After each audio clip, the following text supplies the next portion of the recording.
Buenas tardes. Buenas tardes, doctor Alfonso Garrone. ¿Qué tal? Buenas ¿Qué tardes. tal? Adriana Rufinato es mi nombre del instituto. Un gusto. Bueno, igualmente, vamos a esperar que se vayan conectando como para dar comienzo a la reunión ordinaria prevista para hoy.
Hola a todos, ¿qué tal? Buenas tardes. Hola Yamila, buenas tardes. Estamos esperando Hola, buenas tardes. que se vayan conectando.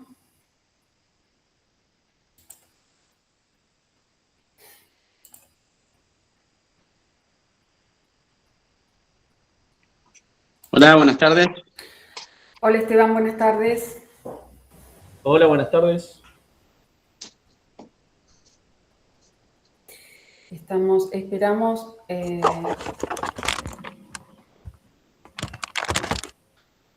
unos minutos, un par de minutos más y ya vamos a dar comienzo, porque luego el tiempo de 60 minutos, la verdad que queda exiguo con todos los comentarios y demás.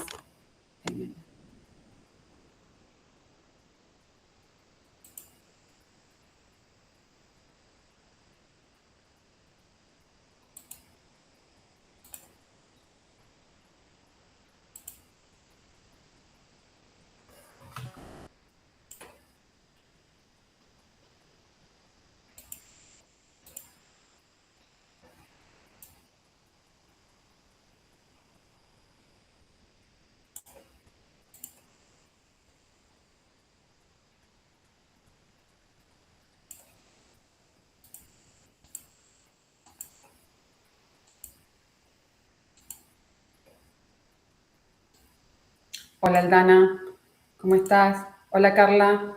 Hola, buenas tardes a todos.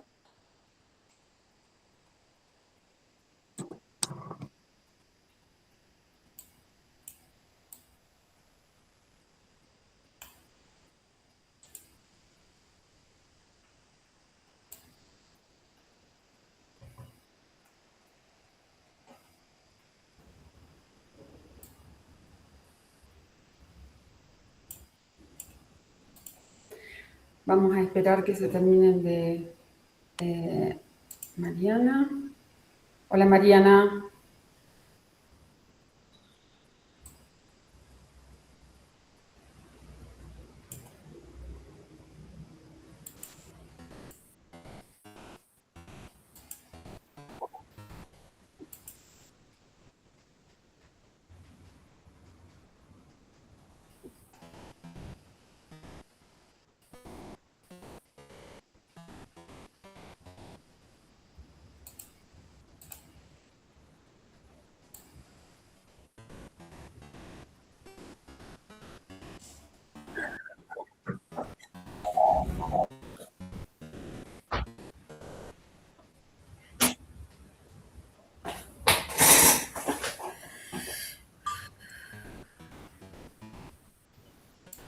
Hola Mariana, ¿cómo estás?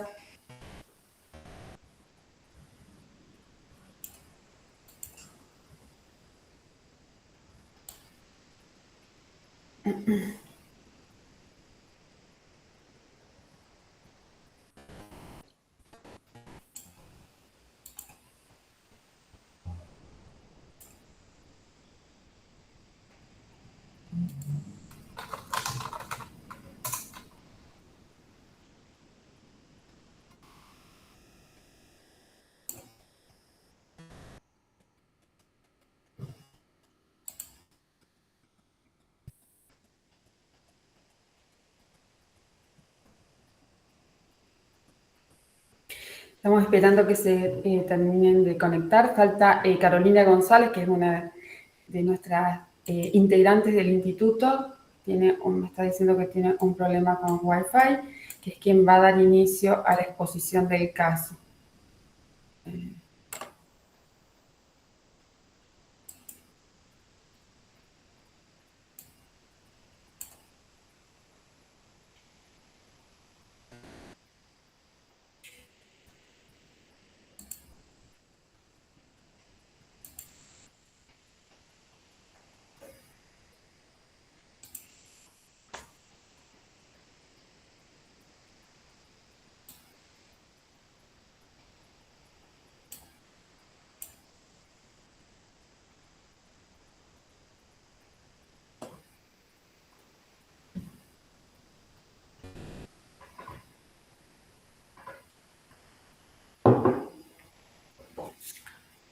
Ahí está, ahora sí. Hola Carolina. Perdón, estaba con un pequeño problemita técnico. No hay problema, no hay problema. Bueno, vamos a dar comienzo a la reunión mientras vamos a ir admitiendo. Hay 32 personas que están, 33 personas que ya están en la reunión, como para comenzar a dar aviso de las próximas actividades del instituto en lo que queda de este semestre, del segundo semestre del año. Les paso a comentar que nos quedan 4 reuniones ordinarias, que son el 7 de septiembre, el 5 de octubre y el 2 de noviembre y el 7 de diciembre. La modalidad para estas reuniones ordinarias, que son los primeros lunes de cada mes, es la que venimos trabajando, que es presentar un caso, exponerlo con análisis dogmático y doctrinario. Así que, bueno, lo que vamos a hacer es todos aquellos que quieran sumarse a las próximas reuniones, que son 4, nosotros les podemos colaborar o contribuir con los fallos, o aquellos que tengan fallos de interés, sumarlos. Se puede hacer con 2 o 3 integrantes del instituto. Eso se comunican con nosotros y lo vamos trabajando, lo vamos organizando. Tenemos en cuenta que este mes estamos de celebraciones porque es el mes de la abogacía y también estamos en el marco de los 100 años de la celebración de los 100 años de nuestro colegio, así que hay varias actividades previstas para el mes de agosto.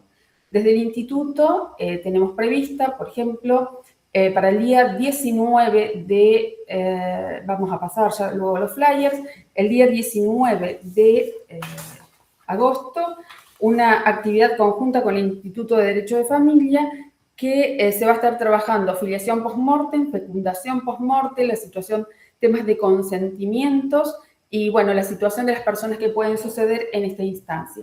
Estamos, va a ser en el Salón Alberdi, por supuesto Alberdi, con una modalidad híbrida, pero estamos en proceso de organización de la actividad. Otra de las actividades que desde el Instituto de Derecho Sucesorio estamos organizando es una charla sobre fideicomiso testamentario, tecnología y derechos sucesorios. También estamos armando con una fecha probable para el 24 de agosto, modalidad híbrida. Y otro de los eventos importantes es en el mes de septiembre, donde vamos a estar trabajando 4 institutos, el Instituto de Derecho Agrario, el Instituto de Derecho Comercial, de Derecho de Familia y de Derecho Sucesorio, en unas jornadas también con una temática que estamos definiendo. Y lo último va a ser en el mes de noviembre, allá por el 19 de noviembre, van a ser las segundas jornadas santafesinas de Derecho Sucesorio, que ya tenemos el cronograma, los expositores definidos, pero bueno, también lo vamos a ir publicitando a medida que nos vayamos cerrando la actividad.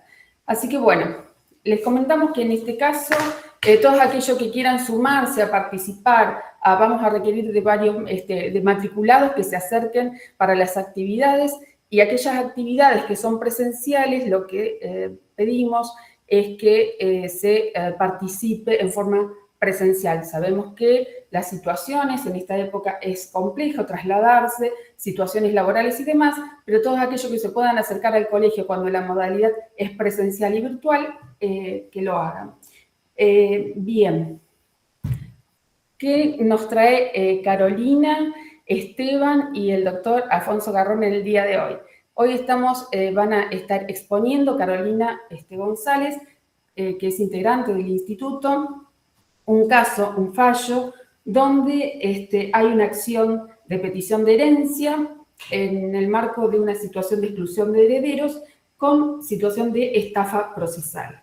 El doctor Esteban Gutiérrez de la Fontana va a estar haciendo las definiciones de las cuestiones civiles de la acción de petición de herencia, y tenemos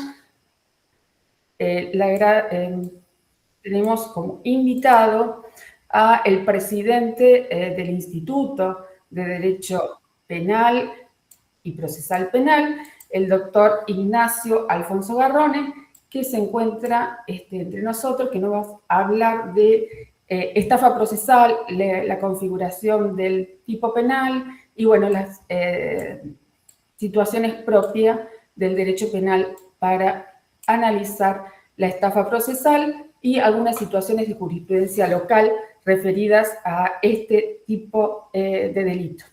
Así que, bueno, Carolina, si te parece, podés dar comienzo a la exposición del caso. Sí. Otra cosa, quiero no solo agradecer, sino que Carolina está haciendo su trabajo de tesina en la carrera de especialización de Derecho Sucesorio, así que bueno, por eso hemos elegido y hemos definido este tema porque nos pareció sumamente interesante.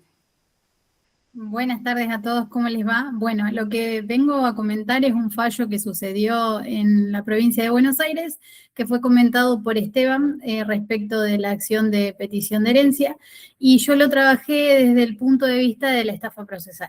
Lo primero que hay que tener en cuenta es que la causante fallece en el año 2014 y el proceso sucesorio se inicia en el 2020. Entonces, ¿qué es lo que sucede? Según el Código Civil y Comercial, el artículo 7, la ley vigente al momento del fallecimiento de la causante era el Código de Vélez, donde no se encontraba regulado lo que hoy sí está expreso, si bien se trabajaba desde la doctrina y se aplicaba desde la jurisprudencia, el artículo 2340, donde está la obligación de los herederos de declarar si concurren en un derecho exclusivo, o sea, si asisten a ese proceso en un derecho exclusivo de los bienes o concurren con otros herederos. Entonces tienen la obligación de decir que otros herederos concurren al mismo proceso. Lo que sucedió aquí es que la señora, o el causante, perdón, fallece con 7 sobrinos, de los cuales 2 de los sobrinos en el 2020 inician el proceso sucesorio y al iniciarlo declaran un remanente del sueldo que quedó en el banco y un bien inmueble. Este bien inmueble se inscribe en la declaratoria de herederos y se realiza la venta por tracto abreviado. Por ende, la partición se hace por partes iguales en 2 personas, omitiendo a 5 herederos más, que eran otros sobrinos. Entonces nunca se les informó. Lo que tiene de particular el caso es que en este momento el expediente era escritural. Entonces, de la propia mano de los herederos se deja constancia de que no había otros herederos. ¿Por qué lo rescato? Porque también podemos analizar la responsabilidad del abogado dentro de este proceso. porque, por ejemplo, el doctor Jorge Ilarrescondo, que es nuestro coordinador en el posgrado de penal en Rosario, habla de que puede haber participación del representante de esta parte que ejerce o comete el delito, o puede haber una coautoría. Entonces, este hecho de que ellos lo hayan declarado de puño y letra, asumieron su responsabilidad. Entonces, estos otros 5 sobrinos piden la ampliación de la declaratoria y además realizan una acción en el fuero penal por estafa procesal. La estafa procesal, en este sentido, es un ardid o engaño que genera un error en otra persona que comete, que le hace generar una disposición patrimonial y provoca un perjuicio patrimonial. Este tipo de estafa podemos decir que es en triángulo, porque lo que sucede es que una parte engaña al juez y el juez es quien ordena que se haga la disposición patrimonial que perjudica a la otra parte. Entonces tenemos una persona engañada y una parte afectada, que es la que sufre el perjuicio patrimonial. Dentro del reclamo que realiza, o sea, la parte penal se cierra en un, podemos decir, no me sale la palabra, bueno, como una probation. Entonces, se le dan tareas comunitarias, tienen que pagar ciertas cosas que no son aceptadas, tienen que hacer donaciones mensuales que no son aceptadas por la otra parte, y esto sirve para hacer caer el principio de inocencia. ¿Por qué? Porque si nosotros no tenemos comprobado el delito, es como si no se cometió. Entonces, esta base en donde se prueba el delito nos deja ir nuevamente a la parte civil y hacer el reclamo. ¿Cuál era la petición de estos 5 herederos excluidos? Que se les dieran los bienes, o sea, que se los incorporara a la declaratoria, que se le diera los bienes a los cuales fueron omitidos, y una compensación por daños y perjuicios.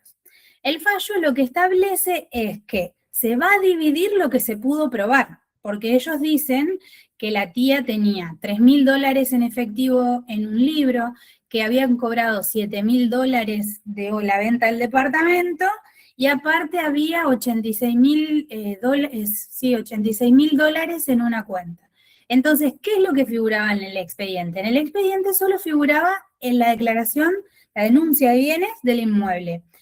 Y también la cuenta bancaria que había quedado retenido el sueldo que había cobrado. Entonces, ¿qué es lo que dice la jueza con gran asidero? Que se debe dividir lo que realmente se probó. Y estos 5 sobrinos nunca pudieron probar cuál era el daño y perjuicio que les generaba.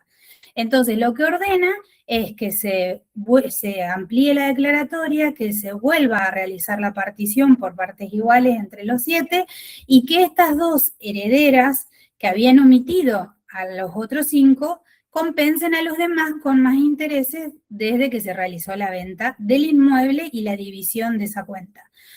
Como no pueden probar exactamente todos los bienes que había, no se pudo repartir la totalidad que ellos reclamaban.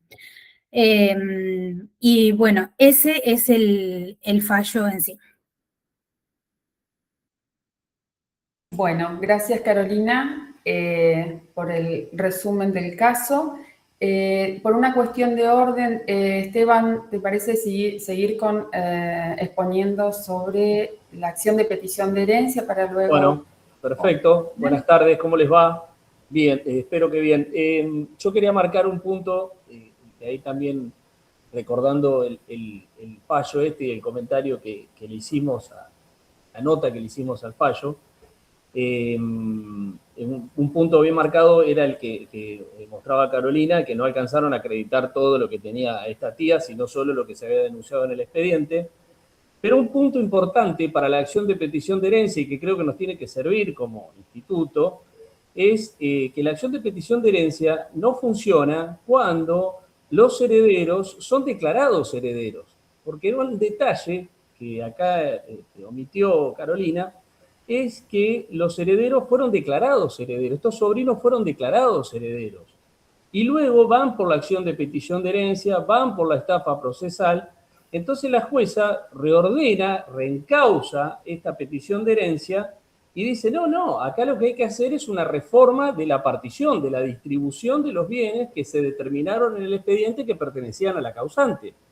Entonces tengamos cuidado cuando nos largamos a hacer una petición de herencia, porque la petición de herencia lo que implica, primero, es una acción que tiene un heredero o una persona que invoca derechos hereditarios contra otra persona que también invoca derechos hereditarios, ¿sí? Y está en posesión material de la herencia, pero que a la vez desconoce esos derechos hereditarios del actor, que sería el heredero real y el otro sería el heredero aparente.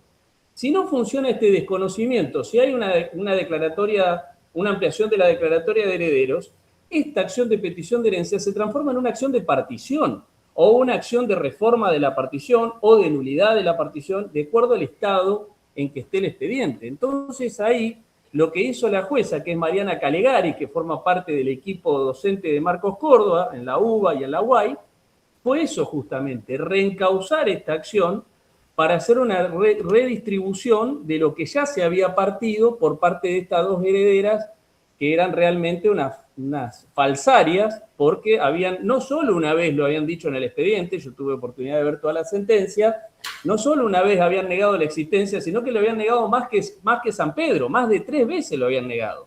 Al inicio, cuando se lo requirió el juez y cuando se lo requirió el fiscal, dijeron más de 3 veces y en otra ocasión más también. Entonces, es importante, más allá de los conceptos que los podemos leer de cualquier tratado, marcar este punto. La acción de petición de herencia funciona cuando hay desconocimiento, rechazo, negativa, de la calidad de heredero por parte de aquel que está demandando o que está reclamando. Porque fíjense ustedes cómo está redactada. La petición de herencia procede para obtener la entrega total o parcial de la herencia sobre la base del reconocimiento de la calidad de heredero, es decir, que el otro me tiene que reconocer, porque si me rechaza, ahí recién va la petición de herencia, porque si no, va la ampliación de la declaratoria de herederos. Ahí en el fallo los demandantes habían sido declarados herederos y ellos no se opusieron a la declaratoria de herederos. Esto es muy habitual verlo en el ejercicio profesional, en donde se largan a hacer estas peticiones de herencia cuando, por ejemplo, en un caso que me tocó y que está en trámite aún, típica filiación contra los herederos, acción de filiación contra los herederos en el juicio se hacen el ADN, terminan siendo todos hermanos o medio hermanos, y la reconocen como heredera, hacen el acto de reconocimiento como heredera en el juicio sucesorio. Dicen, esta persona que reclamó la filiación, nosotros la reconocemos como heredera. Después, esta señora, que en el caso en particular que le estoy comentando, demanda por petición de herencia. Entonces nosotros le dijimos, no, ¿cómo va a demandar por petición de herencia? Acá lo que hay que hacer, porque ese era el estado procesal, ya se había hecho el inventario, era repartir cómo se iban a repartir los bienes y cómo se iba a cubrir la cuota hereditaria de esta señora. Acá pasa lo mismo. A ella se la declaró heredera, acá también a los sobrinos se los había declarado heredero, entonces no había necesidad de hacer ninguna petición de herencia. Lo que busca la petición de herencia es justamente ante la negativa, el rechazo, la resistencia de aquel con el cual yo puedo concurrir o puedo excluir, restablecer las condiciones en que el heredero real hubiera estado en caso de que el heredero aparente no hubiera existido. Pero tiene que haber una negativa, si no, vamos con la ampliación de la declaratoria y seguimos dentro del proceso sucesorio. No tenemos que iniciar una acción ordinaria, distinta. Así que eso ténganlo presente. Bueno, me parece que esto es lo más importante que podemos remarcar con respecto a este fallo, que es del juzgado de Mariana Calegari, como les decía anteriormente, y que es de la Ciudad Autónoma de Buenos Aires. Así que dejamos lo demás para el colega, el doctor Alfonso Garrone, que se dedica a penal. Muchas gracias. Gracias, Esteban. El doctor Garrone Alfonso Garrone estaba... Ahí está. ¿Qué tal? Buenas tardes. Buenas tardes. Hola. Bueno, voy a tratar de enumerar algunas cuestiones, por lo menos que hacen a lo que es el tipo penal de estafa, que dentro de una de ellas está la estafa procesal, y también algunas cuestiones procesales que me parecen interesantes, porque vi que hablaron de la suspensión de juicio a prueba, y bueno, cómo nuestro Código Procesal Penal recepta algunas salidas alternativas, como los criterios de oportunidad para este tipo de de casos que me parece que no es un detalle menor. A ver, en términos generales, si uno va a la estafa procesal, no existe como una figura específica en sí dentro del Código Penal. Es decir, dentro del artículo 172 se regula la estafa en general y el 173 son modalidades especiales por ahí de estafa. Pero si uno va a la normativa, no hay una modalidad específica. Entonces, uno tiene que recurrir a los requisitos generales del delito de estafa, que un poco la colega Carolina, si no me equivoco, los enumeró correctamente. Es un delito muy simple. La estafa generalmente siempre se dio entre dos partes. La estafa procesal, y ahora voy a explicar un poquito, es una suerte de estafa en triángulo, porque intervienen tres partes. En términos generales, cuando uno va a los requisitos de la estafa, siempre necesita el ardid o el engaño. Este es el primer elemento de base, es decir, el sujeto activo tiene que provocar un ardid a partir de un artilugio, un documento apócrifo, un recibo falso, cualquier circunstancia que permita generar esa circunstancia de ardid o engaño. Ese ardid genera un error en el sujeto pasivo, o sea, en la víctima, genera una suerte de error porque se confunde ante esa circunstancia que se le promete o que se le permite dar. ¿Y qué pasa ante ese error? Lo que se produce es la disposición patrimonial o el desplazamiento patrimonial que generalmente redunde en una disminución y un perjuicio económico de quien es la víctima. En la estafa tradicional, siempre estas cualidades están dentro de dos personas, el imputado y la víctima. Es decir, yo le entrego un documento apócrifo y con eso pretendo simular la estafa. ¿Cuál es el problema que se da con la estafa procesal? Y por eso digo que es una estafa triangular, que estos elementos no coinciden entre las dos partes. ¿Por qué? Porque acá el sujeto activo, mediante un ardid, caso más tradicional y que lo tenemos mucho acá en Santa Fe, profesionales o particulares que lo que hacen mediante documentos apócrifos simulan la propiedad o transferencia de un inmueble o de un terreno, con eso concurren en un juicio de escrituración que generalmente se da en rebeldía. Entonces, acá la característica que tiene la estafa procesal es que el engañado es el magistrado, que no es el que sufre el detrimento patrimonial. No sé si me explico un poco en este punto. La tradicional, la dual, siempre el detrimento patrimonial lo sufre la víctima, que es además la engañada. Pero acá la triangulación lo que requiere es esta diferencia de posiciones. Ahora, ¿requiere un perjuicio económico? Sí, requiere un perjuicio económico de cualquier tipo, pero siempre tiene que tener un contenido patrimonial. No puede darse una estafa procesal dentro de un proceso, por ejemplo, de familia vinculado a, no sé, una cuestión de filiación, siempre que obviamente estemos hablando de paternidad o cualquier tipo de esas acciones que no tengan un contenido patrimonial en este punto. Y después lo otro tiene que ver con si se puede exigir o no un beneficio por parte del sujeto activo, y en términos generales, acá en Argentina no se exige que tenga un beneficio el sujeto activo, sino que basta con el propósito de obtener ese beneficio y que efectivamente se cause un perjuicio en quien es la víctima. Y obviamente es un delito que requiere dolo, o sea, requiere intención para cometerlo, y acá un punto relacionándolo con el fallo, sí hay algunos aspectos vidriosos que por lo menos yo veo, y que no hay acuerdo o consenso mayoritario en lo que es la simple mentira. La simple mentira en los procesos, gran parte de la doctrina entiende que no configura una estafa procesal, sino que se requiere algún acto en sí, por ejemplo, presentar un documento apócrifo específico señalando tal y tal cuestión, pero la simple omisión no genera en algunos sectores lo que tiene que ver con el delito de estafa procesal. Acá en el caso veo que está claro porque las personas establecieron, no hay otros herederos disponibles, pero hay que tener también cuidado con un poco los términos vidriosos, porque la simple mentira, si no hay algún ardid o algún engaño, no opera para una gran parte de la doctrina como configurativo del delito de estafa procesal en este punto. Y después lo que tiene que ver también con los casos por ahí que uno puede ver más acá en lo que es Colegio de Jueces Penales de primera instancia, a ver, hay una realidad, no es una figura que uno puede encontrar una condena desde que se implementó el sistema acusatorio, por lo menos dentro de lo que es un juicio oral. Sí ha habido, y son muy conocidos, los casos de asociaciones ilícitas que utilizan estas circunstancias vinculadas a los inmuebles que no tienen dueño o con inmuebles fallecidos, que falsifican las boletos de compraventa o las transferencias y luego se presentan a escriturar esos inmuebles mediante rebeldía. Sí hay causas en trámite y hay por lo menos expectativa de juicio oral en alguno de ellos. Algunos de los casos se han resuelto por abreviado.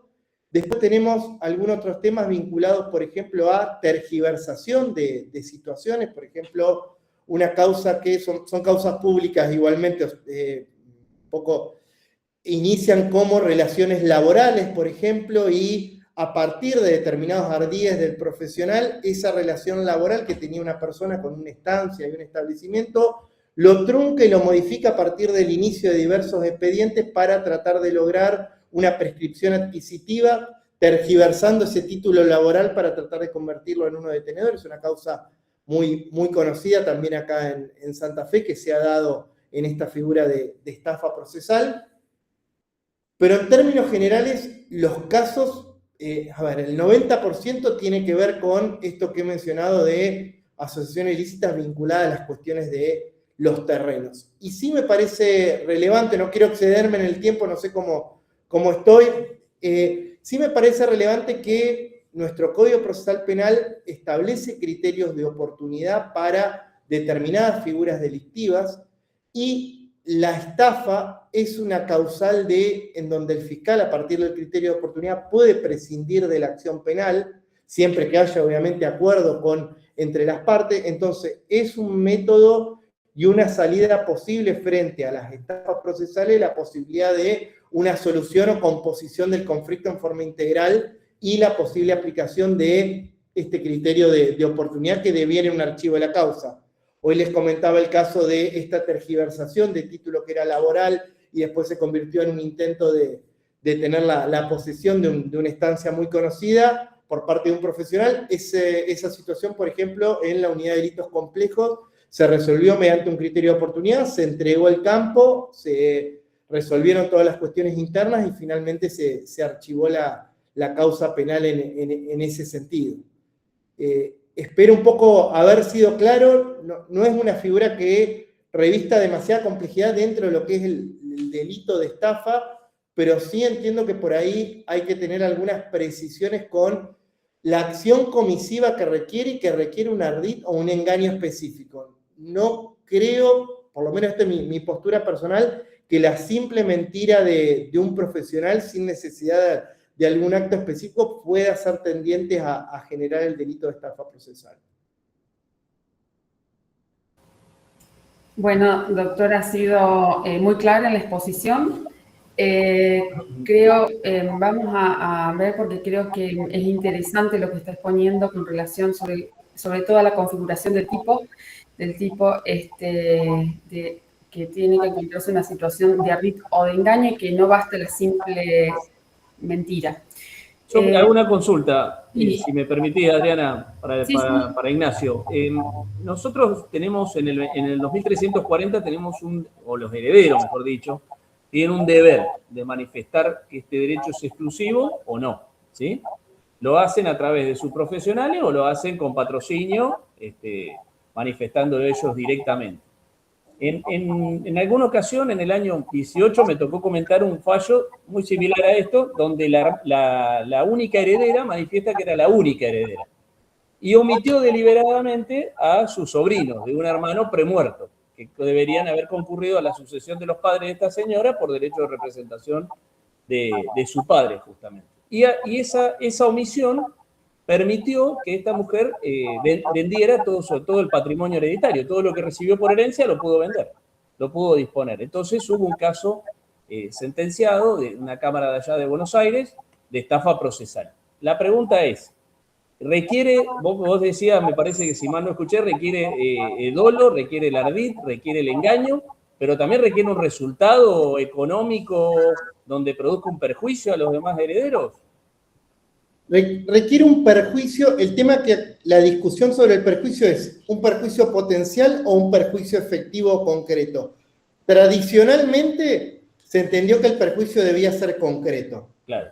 Te hablo en términos generales del delito de estafa.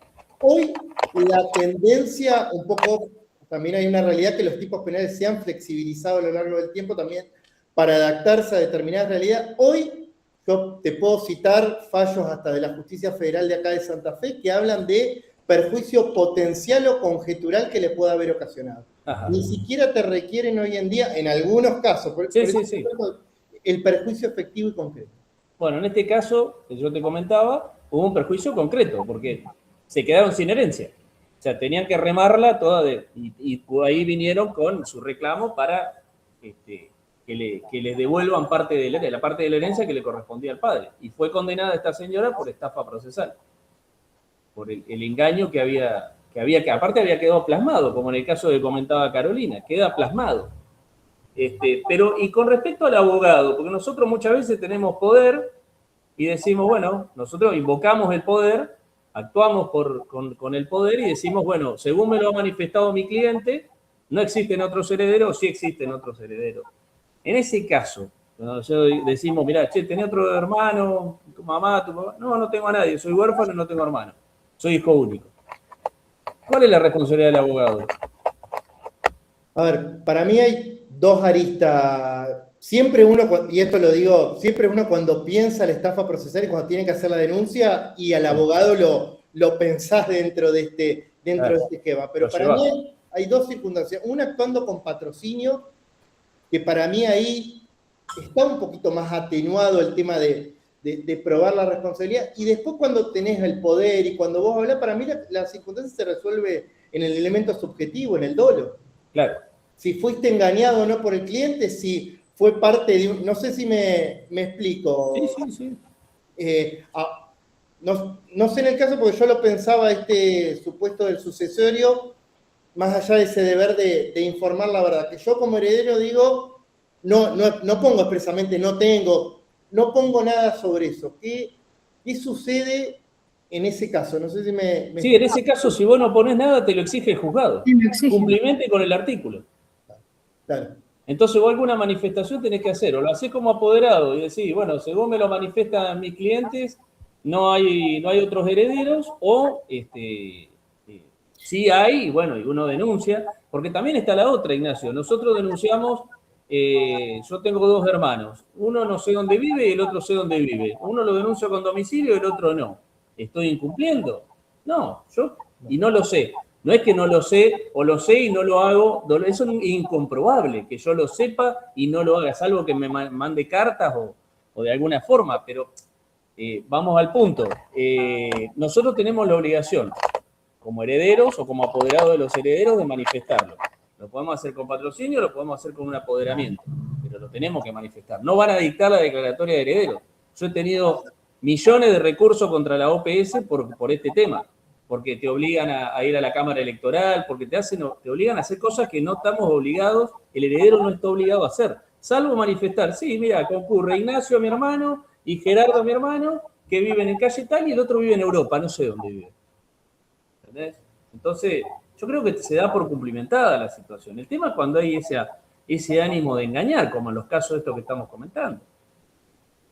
Es que hay un plus también ahí, y se ve el tema, me parece, pero sí hay una línea que es muy fina, pero en todos los casos, digo, profesionales, ¿no? Por ahí lo ves en sucesiones, pero también uno cuando tiene que hacer alguna denuncia, una presentación, está también siempre al riesgo de que el cliente, más lo digo en el ámbito penal, que hay muchas cuestiones que puede omitir. Por eso digo que se resuelve, creo yo, más en el elemento subjetivo porque es un delito de dolo específico, no puede haber conducta negligente ni de otro tipo, la estafa no lo admite. Entonces, la negligencia opera como un factor desvinculante. Bien. Hay otras personas que quieren hablar ahí, Adriana. Ahí, justamente, la pregunta, le vamos a dar lugar a María Macarena, que estaba levantando, Olivera. María Macarena, habilitá nomás el micrófono, así es la consulta. Muchas gracias. ¿Cómo les va a todos? No saludé a uno porque si no son muchos. Y mi consulta es la siguiente. ¿Qué responsabilidad tendrían los profesionales, los abogados, o qué responsabilidad tendríamos nosotros en caso de contar con poder? Y vamos a suponer, no cuestionamos el 2340 que presenta otro abogado. Tenemos un caso en concreto, no importa, pero serían 2 abogados, cada uno, o sea, 2 herederos, presuntos herederos, con cada uno un abogado. Uno presenta el 2340 firmado de puño y letra, el otro heredero, con poder, los abogados no presentan nada y tampoco se oponen. ¿Cuál sería la responsabilidad en ese caso?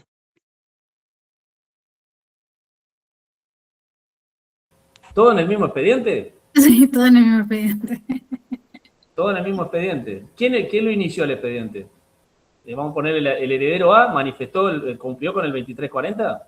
En realidad es así, el heredero A inicia la declaratoria, se presenta el presunto heredero B, que a todo esto es un matrimonio in extremis, y cuando el abogado del heredero B presenta el 2340, lo presenta con firma, pero del heredero A, los abogados con poder que iniciaron la declaratoria no dicen nada. No cuestionan el matrimonio in extremis, no cuestionan la declaratoria de heredero, no cuestionan el 2340 y no presentan el 2340 firmado por su representado, por el heredero A. Bueno, el artículo 2340 lo que impone es la obligación para el heredero de manifestar si existen otros o su derecho es exclusivo. Eso lo debería haber hecho el heredero A al momento de iniciación. Evidentemente desconocía la existencia de este pretenso heredero B, que vos decís que es un matrimonio in extremis, que sería un cónyuge de supértite. Exactamente. Y cuando se presenta a este cónyuge supértite de matrimonio in extremis, ¿qué dice del 2340? Nada. O sea, el 2340 que él firma dice que son los 2 herederos. El heredero A, que es el hijo, y Bueno, el cónyuge. pero ahí, perdón, hay para mí, desde mi análisis, hay una complicidad porque no, o sea, apoya la primera declaratoria. Cuando yo lo leí y la rescondo habla de la responsabilidad profesional y dice que, por ejemplo, si es patrocinio letrado, habría una participación necesaria. Y si no es patrocinio y es con poder, ahí había una coautoría. Pero también hay que ver la relación interna, porque hasta dónde va el conocimiento del profesional, qué conocimiento tenía y cómo lo podés probar, porque eso también es un problema. Yo cuando realizaba este trabajo, este análisis, también me planteaba otras cosas, como por ejemplo, ¿qué valor le damos al bien cuando lo denunciamos dentro de la denuncia de bienes? Porque imagínate que este fallo dice, comprobaron X cantidad de dinero que fue la venta del inmueble, y nosotros muchas veces lo denunciamos al valor fiscal y el real valor del bien o de la venta es otro. Entonces, ¿hasta qué punto nosotros tenemos responsabilidad? Y también hay una cuestión, que nosotros debemos ser diligentes. Y no tenemos un sistema en donde, por ejemplo, el heredero único podamos comprobar que realmente es único. No contamos con, por ejemplo, una base de datos del registro civil en donde diga fulanito de tal tuvo X cantidad de hijos. Pero que también hay otra cuestión. A mí el cliente me manifiesta que es el único heredero y yo le tengo que creer al cliente. Claro, también. Aparte, si la otra cuestión, funciona el secreto profesional. A mí él me manifestó esto, yo dije esto. Efectivamente. No puedo hacer otra cosa. Si me miente, y bueno, nos miente a todos. Obviamente renunciaré al poder, pero no por eso digo, me veo en esa situación en donde uno queda como implicado. Por eso yo creo que invocando el poder y diciendo que uno, según la manifestación del cliente, yo creo que uno queda ahí separada de la cuestión, no quedaría involucrado. Y con respecto a lo que vos decís, Macarena, si al momento de iniciar este muchacho dijo que no había otro heredero, uno no tiene que conocer la existencia de otros herederos, no presentantes, ¿sí? Ahora, cuando tienen una relación familiar, y entonces hubo relación, estuvieron escribiendo, estuvieron llorando en el velorio juntos, ahí no puede decir que lo desconocían, porque uno no puede saber no puede quedar pegado en el 2340 porque el día de mañana aparece un hijo de mi padre que yo no sabía. Entonces yo lo omití, sí, pero no sabía de su existencia. Porque la otra cuestión que hay que tener presente es que uno tiene que saber de acuerdo a lo que es razonable. Uno sabe lo que es razonable. Yo tengo a mi hermano, ahora no sé si mi papá tiene otro hijo en otro lado. O hay parientes con mejor derecho que el mío, si soy un sobrino, y entonces yo sabía que tenía un hijo, pero igual lo omití y dije, bueno, vengo a la sucesión del tío.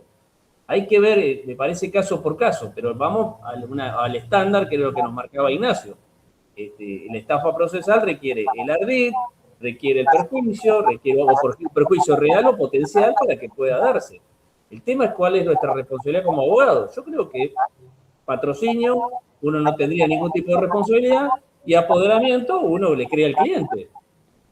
Bien, gracias, Esteban. Vamos a darle, le voy a pedir que silencie. Ahí está, Mariana está levantando la mano y nos quedan 10 minutos para restantes para el MIP. Así que, Mariana, puedes hablar. Bueno, ¿qué tal? ¿Cómo están? Buenas tardes a todos. Excelente la exposición de los tres. Ignacio, bienvenido a este grupo. Somos colegas del Tribunal de Conducta con Ignacio. Bueno, no, yo escuchando atentamente todo lo que dicen, les comento que tuve un caso en el cual, bueno, inicié una declaratoria, la voy tramitando, y en el interín, o sea, obviamente que manifesté que no existían otros herederos, se presenta una abogada invocando que está en curso un juicio de filiación. Que bueno, obviamente que mis clientes eran parte, se había iniciado en vida del causante, después siguió, pero todavía no había ni ADN ni sentencia. No pedía nada, entonces yo avancé, tampoco el juez suspendió el trámite de dictado declaratoria ni de inscripción de DH en el registro, y siempre la notificaba de todos los actos procesales que se iban dando y no decía nada. Lo único que se opuso fue al derecho de habitación viudal, que obviamente le erró, porque ese no depende de que le guste.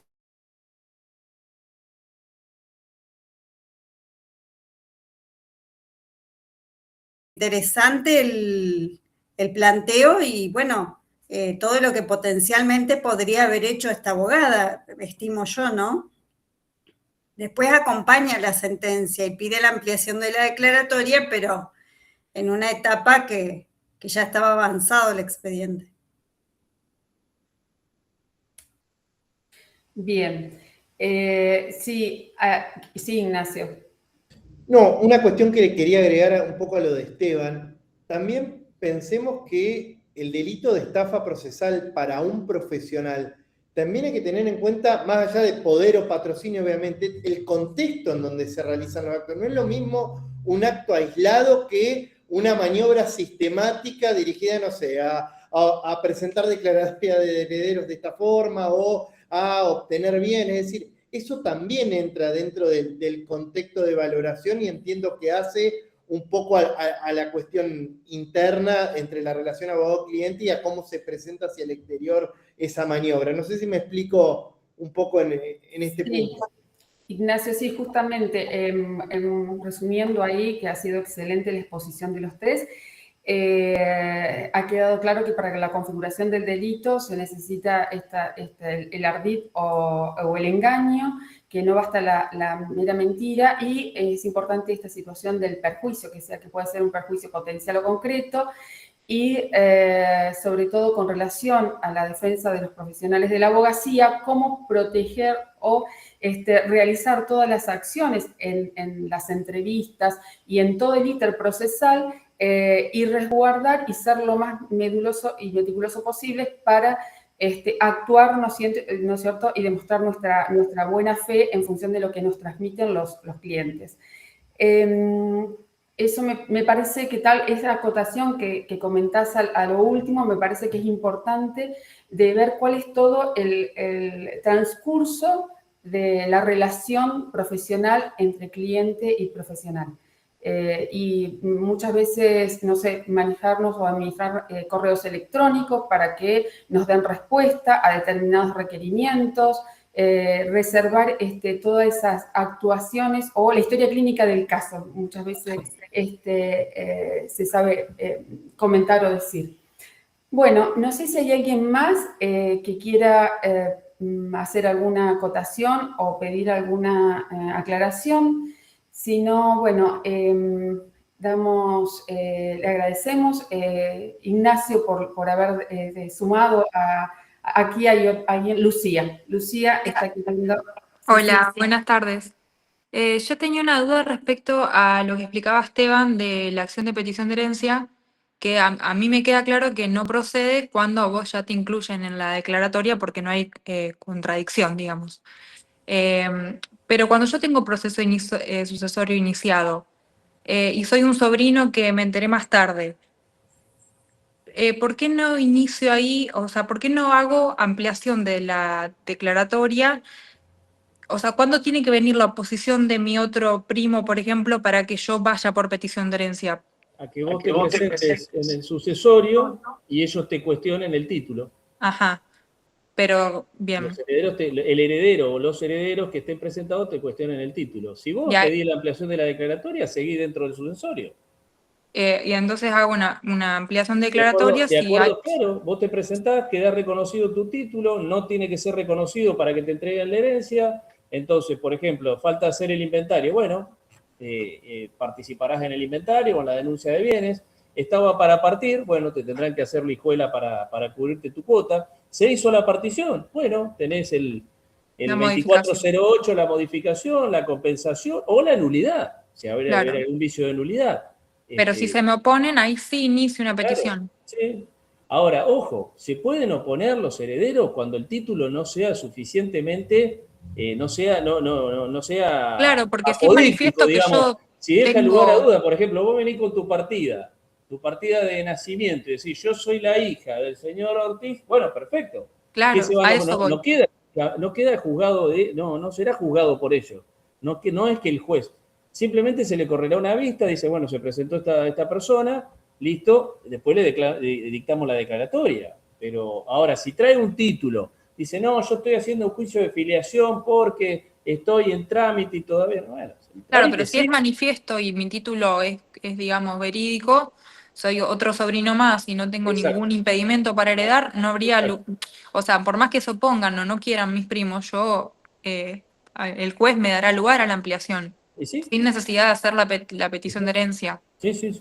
Bien, gracias.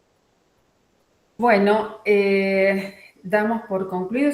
A ver si hay alguna otra, pero en cualquier momento se corta la llamada, nos quedan 3 minutos creo.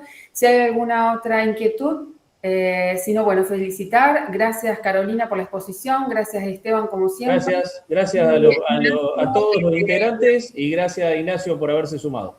Muchísimas gracias. Chao, saludos. Chao. Chao, hasta luego.